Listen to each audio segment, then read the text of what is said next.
వరకు మాడాయనే అతనికి ఏమైనా ఆపద కలిగి ఉన్నది కదా. అక్కడ పసివారిని ఒంటరిగా ఉంది. నేనెంత తప్పు లేదు. కుమారుడు ఎవరైనా పువ్వులు తీసుకున్నాడే. ఆ ఎరుక ఒక ఆడది కూడా కలదు. సరిగా ఆ ఇరుగుని ఇప్పుడు భుజించి ఆడుదాన్ని రేపు భుజించును కదా.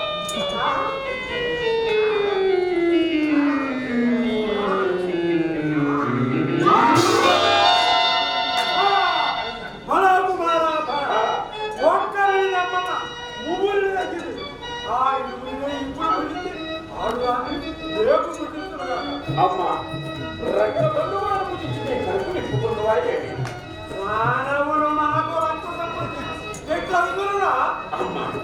అట్లయినా నా తండ్రి భీమసేనుడు మనుష్యుడు కాడా?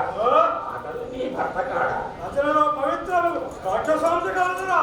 అమ్మా, అట్లయినా నాలో పవిత్రము మానవాంశం ఉన్నది. నన్ను భుజించి నీ కడుపు కుమారా, ఎంత రాక్షసమేనను కన్న కొడుకును భుజిస్తున్నాడు కదా. భుజింపవు కదా. అట్లయినా వీడును నీ పుత్రుడే. అదెట్లు? రూపురేఖలను బట్టి ఈ యువక వీరుడే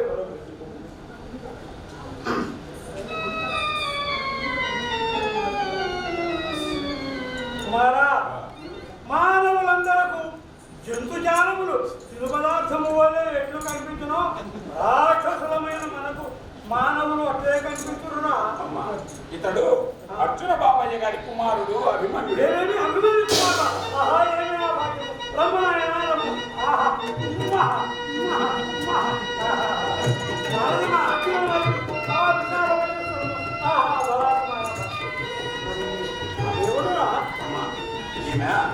అర్జున బాబయ్య గారి అర్థాన్ని నీ చెల్లెలు సుభద్రాదేవి. సుభద్రయ నామాది అర్జున. అయ్యో చెప్పండి మా చెల్లెల. అబ్బా, స్వబంధు పరిశ్రమ మధురాజు గొడవలలో పలకరించిపోతున్నది, వాళ్ళందరిలో పలకరించిపోతున్నది. మరి కుమారా, మరి అతడు ఈతని మూలమునే మనకు పంపుతాడు. బ్రాహ్మణ కుమారుడే. అట్లయినా నా వరద దీక్ష నెరవేరినట్లు ఇప్పుడు కనకనా అలమరి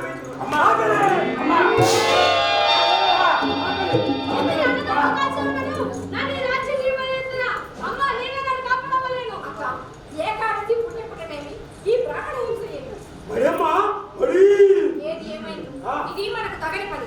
మన వారు అడవుల్లో సాధువులే సంచరించుచున్నారు.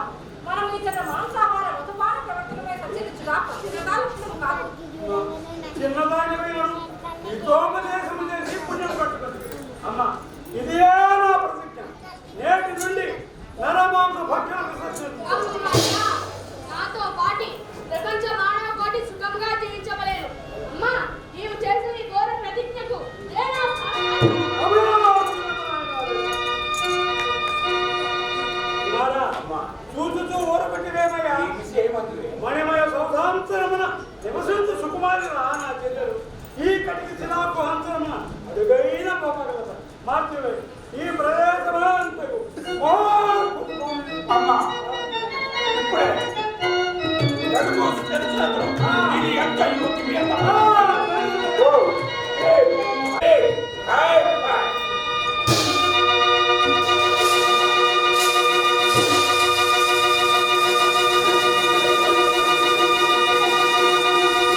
బిడ్డ పుట్టడం పరాభవమా? ఏమి జరిగినదో సవిస్తరంగా తెలుపుతుంది. అన్న బలరాముడు శశిరేఖను పుత్రికడు శశిరేఖను మన అభివృద్ధికి చెడు వాగ్దానం చేసి ఇప్పుడు సుయోధనపుత్రుడు లక్ష్మణుడు చేయించినారు. నేను సహింపలేక ఈవరపడి మాట నీవు సహించినను నేను సహింపను. ముల్లోకం ఎత్తి వచ్చాను కల్లోకం గావించి ఆ శశిరేఖను నా తమ్ముడు అభిమన్యునికి వివాహం గావించి అట్లు దైవం వారు చేసిన మోసం మనకు అది కుమార అది ఎట్లు సాధ్యమవు? ఉగ్ర కోపరుడైన అన్న బలరాముడు ముల్లోకములే గడగడావరకుడి యాదవ వీర పరిరక్షితమైన శ్రీకృష్ణుడి చక్రరాజు ద్వారకా నగరం చుట్టూ తిరుగుచు శత్రువుల కసి వసగ్గుని ఇట్టి ఎడ నీవు ద్వారకకు ఎట్లు చేరగలవు? శశిరేఖను ఎట్లు కొరికేగలవు? మాత మీ ఆశీర్వచనం ఒక్కసారి ఖడ్గరావణ అతిమాయ మహామాయ విద్యాపాలకుడు పగలు రాత్రిలో రాత్రి పగలు జరుగుతున్న సిద్ధరాము మీ ఆజ్ఞాక్షరములు శశిరేఖ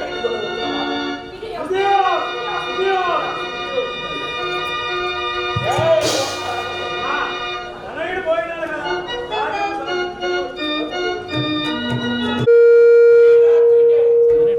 శశిరేఖను నా తమ్ముని వద్దకు చేర్చుకోవలసి మాయా చూడమున నా తండ్రుల సర్వరాజ్యమును కొన్న ఈ సుయోధుని మాయాబజారు కల్పించి నేనోడించలగా మోహమాయా ముద్రకు నా రాక్షసుల పట్ల పరాక్రమం ఈ ప్రజలకి పౌర జ్ఞాన ప్రజావర్గములకు వివిధ వినోదములు కల్పించుటకే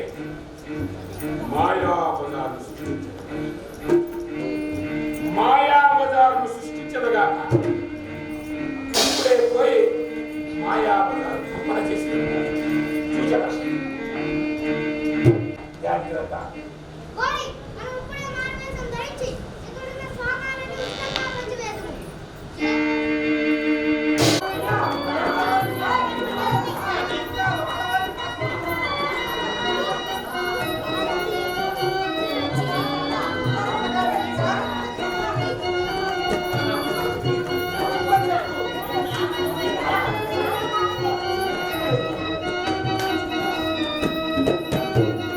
ఒరే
ఇవి గదిలో ఉండకూడదా? నాకు ఒంటరిగా ఉండకుండా భయం అవుతుంది తాడా. భార్యాభర్తలు ఇరువురు ఉన్నప్పుడు ఇతరులు ఉండరాదు. ఉన్నతో ఏమగును? అట్టి వారి వివేకహీనుడు అందరు. నీవు కృష్ణ మంచిగా మాట్లాడుకుంటూ బాగా నిర్ధారణ జరుపుకుంటూ సరే. అయ్యో అది శశిరేఖ కాదు మరో అంటే నా మాట ఎవరు గుర్తుకోరు. ఇప్పుడు ఆ శశిరేఖ వచ్చిన నా పని ఏమగును? ఏమిటే నీ బాధ? యముడు నాలో ప్రవేశించి నన్ను తత్తర పుట్టించుతున్నవాడు శశిరేఖ. యముడు కాక మన్మధుడు ఎలవచ్చును ప్రియ. ఓహో, ఆనంద సమయమున మన్మధుడు, అవసాన సమయమున ఎప్పుడు వచ్చునా? శశిరేఖ నీ హస్తమేమో మోటుగా ఓహో, ఆనందంలో ఉప్పునా?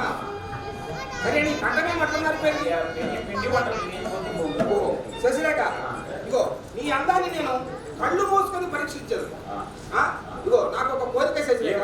వివాహమైన పిదప నా భార్యని వ్యవస్థగా చూడాలని నా కోరిక.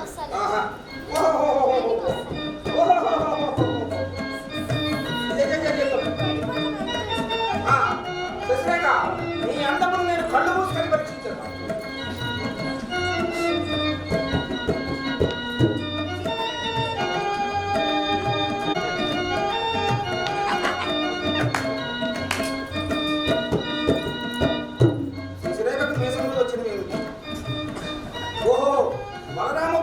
ఏకైక పుత్రిక కదా శశిరేఖ.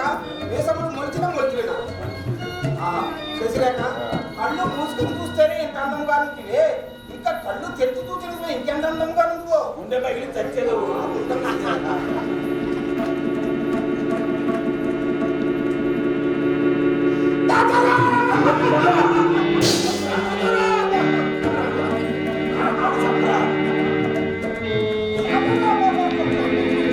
శశిరేఖ కాదయ్యా బాబు, శశిరేఖ రూపంలో ఉన్న ఘటోత్కచుడు వాడెవడో రాక్షసుడు నన్ను బాగా కొట్టిపోయినాడు.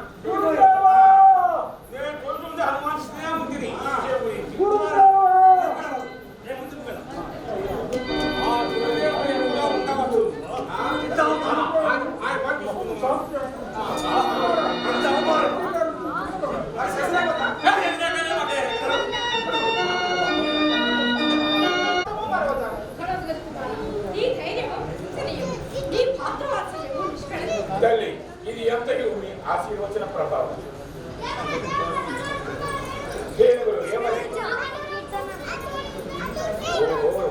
ఒక చిత్రుడు అయితే పుత్రికను గొరిపోవడం రాణి చూచారు యుద్ధమునకు కాకుండా బియ్యమునక ఆ సైన్యము లేవి, ఆ చతురంగ బలము లేవి, తప్పక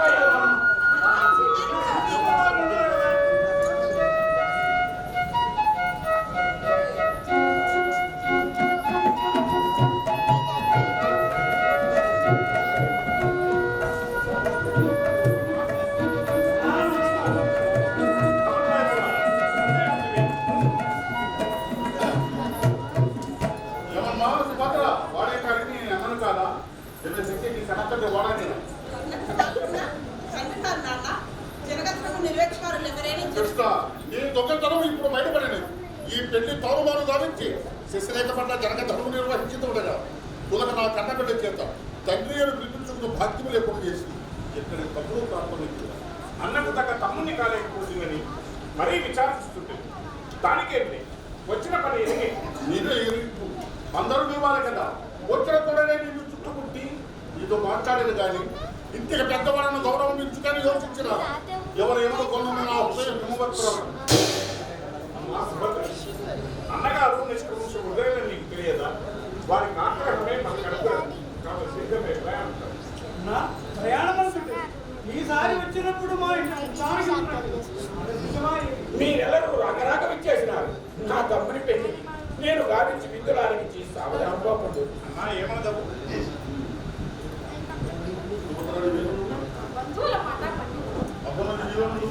అగ్రహిని కోరిక నీ పాని దాని కృష్ణ కూడా ఇందులో ప్రాధాన్యపడుతున్నారు కనుక నువ్వు దానికి చెప్పు. అన్నా, అదే ఒక చిన్న కోరిక. మీ చేతులతో మీ నూతన వధువులు చేస్తున్నారు మా అందరం నాకన్నా ముందుగా వాడేవాడో ఎడ్యుకేషన్ కదా. ఈ పెద్దలు మీరు చేయవలసిన పని. ఓహో, శశికి ముందు గాంధర్వము, పిదప రాక్షసము, ఇప్పుడు కన్యాధర్వము.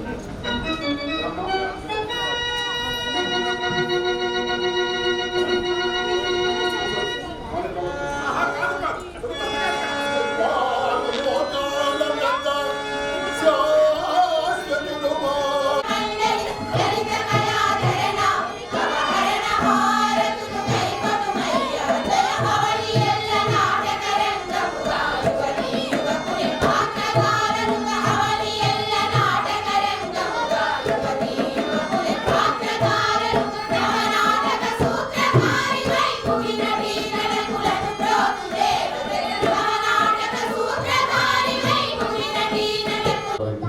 అతిథులు ఎవరు కూడా కొన్ని అనివార్య కాలాలు రాలేకపోయారు.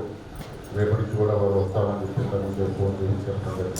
ఈరోజు నాటక బుద్ధిబాబుతుంటే ఈ నాటకానికి చిరదికి మమ్మల్ని ఆశీర్వదించడానికి చేసిన శ్రీ పెద్దలు, మా చిరకాల మిత్రులు, మాకెంతో పూర్తినటువంటి శ్రీ లక్ష్మీ గారి వేదికను ప్రారంభంగా ఆపడుతున్నాం. సార్ లక్ష్మీ గారు రండి సార్. స్టేజ్ మీద రావడానికి ఇష్టపడరు, కానీ మా ధర్మం పొందిన బాబు నాటకం కూర్చోండి. మా ధర్మం పొందిన వారిని ఆహ్వానించక తప్పదు. ఆర్టీఓ గారైన శ్రీ వేణు గారిని సాధారణంగా తెలుగు ఆహ్వానిస్తున్నాం. Sir please.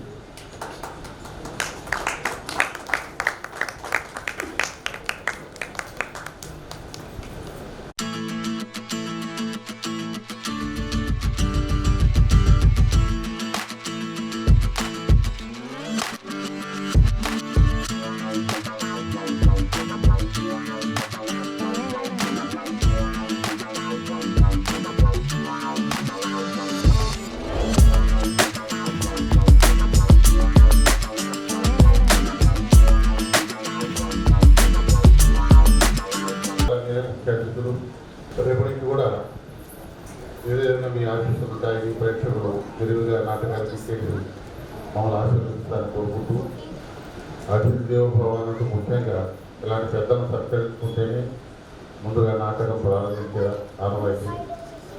ఇంకా వస్తారని వెయిట్ చేసాం. కానీ ఫస్ట్ వాళ్ళ పాపం వాళ్ళు తొందర పెడుతున్నారు.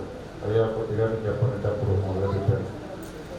కాబట్టి విశేష ప్రేక్షకులకి, పాత్రికేయ మిత్రులకి, కళాభిమానులందరికీ హృదయపూర్వక ధన్యవాదాలు అర్పించుకుంటూ, రేపటికి కూడా 14వ తారీఖు దాకా మా నాటకాలు ఉంటాయి.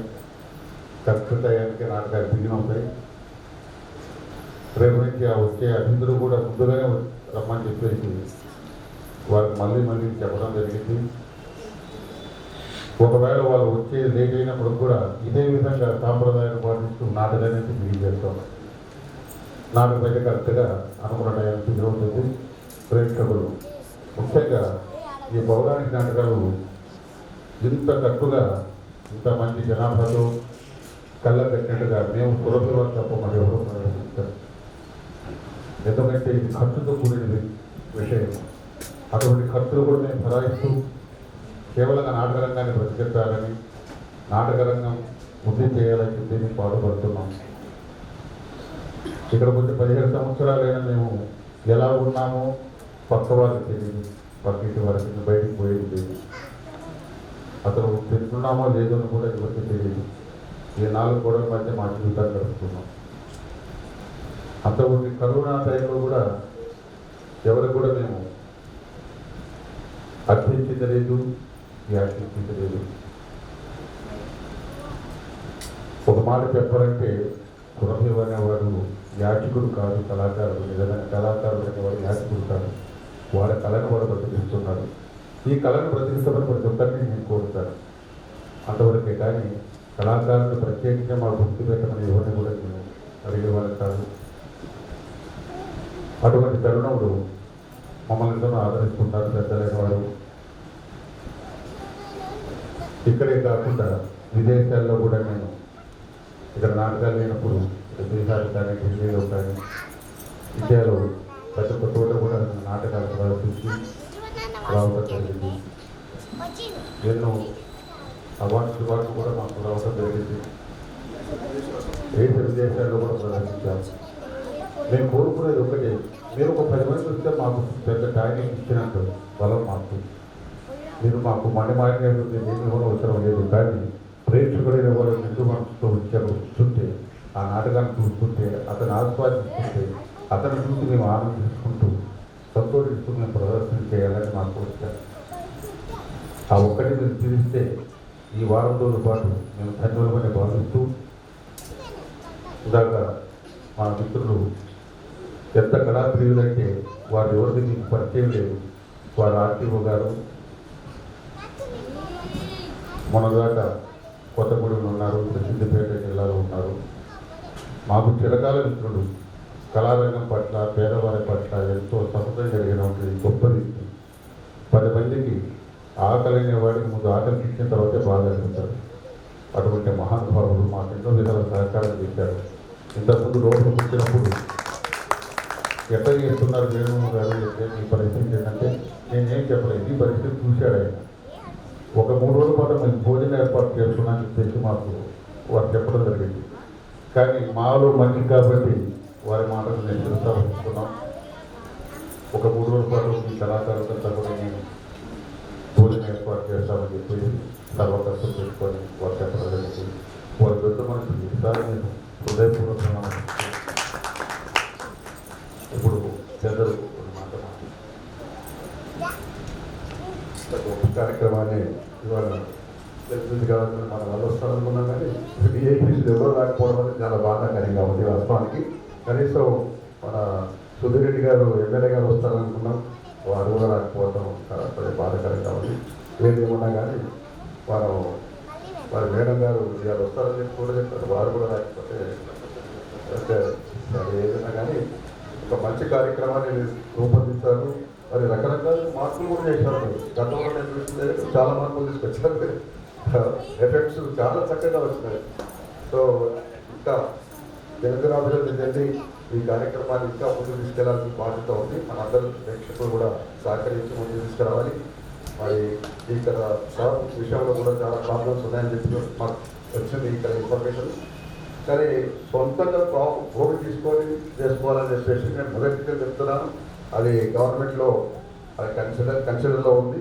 అది త్వరలోనే అది కూడా అయిపోతుందని చెప్పి నేను భావిస్తున్నాను. ఇక్కడ సాయంత్రంలో కూడా 400 ఎకరాలు స్థలం ఉంది. దాంట్లో 1 ఎకరం వచ్చినా కానీ మీకు ఇక్కడ పర్మనెంట్గా చేసుకోవడం కూడా బాగుంటుందని చెప్పి ఆలోచన. అదే కాకుండా మాకు ఫుట్బాల్ కూడా మేము చూసాం. అప్పుడు నేను కూడా వెళ్ళి చూసిన తర్వాత కూడా మా ఎంఆర్ఓ వారు ఆర్టీఓ గారు కూడా రికమెండ్ చేశారు. ఆ స్థలం కూడా అట్లాగే ఉండాలి ఫుట్బాల్ అది కూడా కన్సిడర్ ఏదైనా ఒకటి కన్సిడర్ చేస్తే పర్మనెంట్ అయిపోతుంది చెప్పి ఆలోచిస్తే బాగుంటుంది. టెంపరీ వ్యవహారం ఎంత ఇబ్బంది పడుతున్నారు కూర్చున్నాం మనం. మరి మనం కొత్తగా గవర్నమెంట్ వచ్చిన తర్వాత డెఫినెట్గా కన్సిడర్ చేస్తారని చెప్పి నేను ఆశిస్తూ, మరి వాళ్ళు ఏపీస్ వచ్చుంటే మరి మంత్రులతో కూడా మాట్లాడితే బాగుందని చెప్పి అనుకున్నాను. కానీ వాళ్ళు నెక్స్ట్ టైం వచ్చినప్పుడు మనం కలిసి మాట్లాడి దాన్ని కన్సిడర్ చేపిస్తానికి ఏర్పాటు చేస్తాను తెలియజేసుకుంటూ ధన్యవాదాలు తెలియజేసుకుంటూ. సభకు నమస్కారం. ఆహుతులకు హృదయపూర్వకమైన నమస్కారం. ఎందుకంటే కళాకారులు వాళ్ళ ఎంతో కళ ఉన్న ఆరాధించే వాళ్ళు, అభిమానించే వాళ్ళు, వాళ్ళని నిజంగా వెనుదొట్టే వాళ్ళు మీరే. ఈరోజు ఇంత టెక్నాలజీ పెరిగి ఎన్నో 3D 4D 5D సినిమాలు వచ్చి టెక్నాలజీ పెరిగిన తర్వాత ఒక కళాకారులు నిజంగా చూసి వాళ్ళ ప్రతిభను అభినందిద్దాము, ఆస్వాదిద్దాము కానీ ఇక్కడ రావడం అనేది మాత్రం చాలా సంతోషం. ఈ సంఖ్య ఇంకా పెరగాలి. మనకున్న అన్ని వ్యక్తిగత సంపదలు మనతో పాటు మన జీవనధానంలో మన కళలను కళాకారులుగా ముందుకు తీసుకెళ్ళాలి. మనతో పాటు మన ఆస్తులే కాదు, సమాజంలో ఉన్న ప్రతి సంపద మనకు పరంపరలో రావాలి, భాగస్వామ్యం కావాలి. కాబట్టి ఆ విధంగా మనం అందరం ఆలోచిస్తే వాళ్ళ తరతరాలుగా వాళ్ళు ఇట్లనే వదిలేస్తారు. మనం వాళ్ళని ఇదే విధంగా ప్రోత్సహించాలా. నేను ఎప్పుడో 20 ఏళ్ళ క్రితం ఇండియా టుడేలో వీళ్ళ ప్రత్యేకంగా రాశారు సురభి కళాకారులు. అనుకోకుండా నేను అప్పటి నుంచే చూస్తున్నాను. నాకు కొత్తగా వీళ్ళు పరిచయం అవుతారు, అంతకుముందే చూస్తున్నాను. సో అప్పటి నుంచి నిజంగా వీళ్ళ ప్రతిభ, వీళ్ళ యొక్క కళా కృష్ణ, కళ మీద ఆరాధన చాలా ఇంప్రెస్ చేసింది. సో అప్పటి నుంచి వీళ్ళకు నా వంతుగా వ్యక్తిగతంగా ఇప్పుడు ఏ సహాయం కావాలన్నా ఆర్థిక సహాయం నేను ముందుంటానని చెప్పాను. అదేవిధంగా నిర్ణయించుకున్నాను, ఎప్పటికీ సహాయం చేస్తూనే ఉంటాను. దానికి నో లిమిట్. సో మనం అందరం కనీసం ఏ సహాయం చేయకుండా ఆర్థిక సహాయం చేస్తున్నా మోరల్ సపోర్ట్ మీరు చూసి 10 మందికి చెప్తారు. ఈ సంఖ్య ఇంకా పెరుగుతుంది. ఇక్కడ ఒక మంచి థియేటర్, ఇటువంటి థియేటర్ ఇంకా మంచి థియేటర్ చెప్తారు. వీళ్ళ కళ అనేది ఇప్పటికీ ఒక ప్రవాహం లాగా తరతరాలుగా ముందుకు పోతున్నారు. చూసి కదా అన్ని వయసులో వాళ్ళే కళలో దీంట్లో భాగస్వామ్యం. సో రేపు వాళ్ళకు కూడా ఉపాధి దొరకాలి. వాళ్ళు ఎప్పుడైతే కళనైతే నమ్ముకొని పడుతున్నారు, మన ద్వారా వాళ్ళ తరంలో ఉపాధి మనం దొరకాలంటే మనం వస్తాయి. Thank you very much. Venugopal గారు, నేను స్టేజ్కి రావాలంటే నాకు బాగా ఏది విడిఎఫ్ సిగ్గు, నేను రిజర్వ్ గారని అనుకుంటాను. ఇక్కడ నాకు అంత అర్హత లేదనుకుంటాను. కానీ బలవంతంగా మాట్లాడుతుంది కాబట్టి ఈ 4 మాటలు మాట్లాడినా చాలా ధన్యవాదాలు. Thank you. ఎందుకంటే మీరు పూర్వం నుంచి మా కాపుతులు కాబట్టి మిమ్మల్ని కూర్చోబెట్టి నేను మాట్లాడటం ధర్మం కాదని మీకు పిలవాలని చెప్పి ప్రాణం తీసుకొని పిలిచారు రావాలని. సార్ మాకు పిల్లలు కూడా ఈ లైసెన్స్ కూడా ఇచ్చారు. మాకు లైసెన్స్ కాబట్టి వీళ్ళు ఫోన్ చేసిన సార్ మాకు లైసెన్స్ వచ్చింది. అవన్నీ కూడా ఆ డబ్బులు కూడా వారే భరించారు. మమ్మల్ని ఒక పైసా ఎంతమంది మాట్లాడించి ఇచ్చేది అప్పుడు వారే తీసుకుంటారు. అందువల్ల మహానుభావుడు ఇటువంటి వారు ఉన్నంతకాలం కళాకారులు ఎప్పుడు ముందు బ్రతుకుతారని మనం చేసుకుంటూ అయ్యా చేసిన హృదయపూర్వకమైన కృతజ్ఞతలు తెలుపుకుంటున్నాను. మళ్ళీ మా సారు ఇక్కడికి రాబోతారు. ఎందుకంటే రేపు కలెక్టర్ గారు కూడా చూస్తున్నాను, వారు కూడా వచ్చేస్తుంది. అందరూ కూడా రేపు తప్పనిసరిగా వస్తారు. రేపటి నుంచి కూడా మనం చేసుకుంటూ వీటైనటువంటి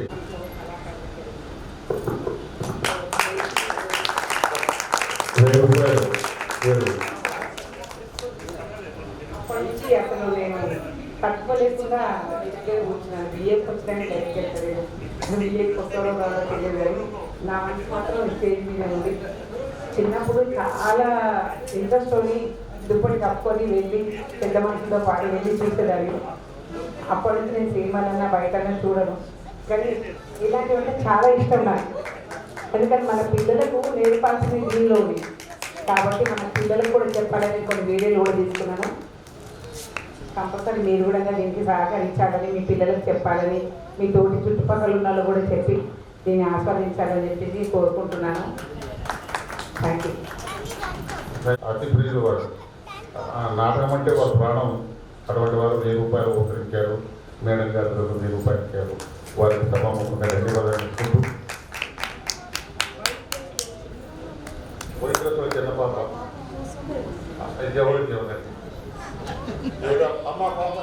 ఏమా సురభి అయ్యా వస్తున్నాను. వచ్చాను.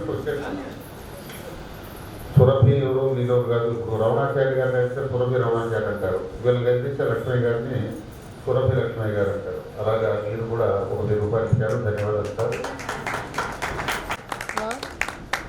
మమ్మల్ని ముందుగా పిలవలేదు క్షమించండి దుర్గారాణి గారు. ఎందుకంటే మీరంతా మా దాపుతులు, మనంతా కుటుంబం, మనంతా కుటుంబం కాబట్టి మన వాళ్ళు కూడా రేపు అందరూ కూడా ఇరువుగా చేసి నాటకాలు చూడాలని ఆశీస్సులు ఉండాలని కోరుకుంటున్నాం. దుర్గారాణి గారు.